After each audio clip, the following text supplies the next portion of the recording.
ಈ ಮಧ್ಯಾರಾಧನೆಯ ದಿನ ನಮ್ಮ ಮಿತ್ರವರ್ಯರಾದ ಸುಬುಧೇಂದ್ರ ತೀರ್ಥರ ಜೊತೆಗೆ ಪದ್ಮನಾಭ ತೀರ್ಥರ ಈ ಸನ್ನಿಧಾನದಲ್ಲಿ ನಾವು ಸೇರಿದ್ದೇವೆ.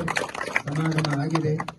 ನಾವೆಲ್ಲ ಒಗ್ಗಟ್ಟಿನಿಂದ ಇದ್ದು ಎಲ್ಲರೂ ಒಂದಾಗಿ ವಿಶೇಷವಾಗಿ ಶ್ರೀಮದ್ ಆಚಾರ್ಯರ ಸಿದ್ಧಾಂತದ ಪ್ರಸಾರದ ಕಾರ್ಯವನ್ನು ಮಾಡಬೇಕು.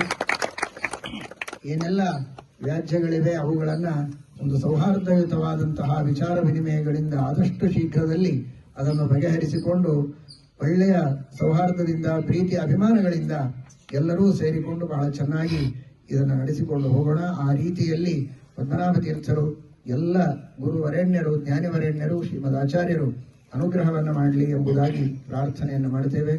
ಈ ಸಂದರ್ಭದಲ್ಲಿ ಅವರಿಗೆ ನಮ್ಮ ಅತ್ಯಂತ ಆತ್ಮೀಯರಾದ ಮಿತ್ರವರೆಣ್ಯರಾದ ರಾಘವೇಂದ್ರ ಮಠಾಧೀಶರಾದ ಸುಬುಧೇಂದ್ರ ತೀರ್ಥರಿಗೆ ಹೃತ್ಪೂರ್ವಕವಾದ ಅಭಿನಂದನೆಗಳನ್ನು ಈ ಸಂದರ್ಭದಲ್ಲಿ ತಿಳಿಸುತ್ತೇವೆ. ಇದೇ ರೀತಿ ಸ್ನೇಹಯುತವಾದ ಸೌಹಾರ್ದ ನಿರಂತರವಾಗಿ ನಡೆಯಲಿ, ಮುಂದುವರಿಯಲಿ. ಎಲ್ಲ ಮಾಧ್ವ ಬಾಂಧವರಲ್ಲಿಯೂ ಕೂಡ ವಿಶೇಷವಾದ ಸ್ನೇಹ ಸೌಹಾರ್ದಗಳು ಬೆಳೆಯಲಿ ಅಂತ ಈ ಸಂದರ್ಭದಲ್ಲಿ ಗುರುಗಳ ಮೂಲಕ ವಾಯುದೇವರ ಮೂಲಕ ಭಗವಂತನಿಗೆ ಪ್ರಾರ್ಥನೆಯನ್ನು ಮಾಡಿದೆ.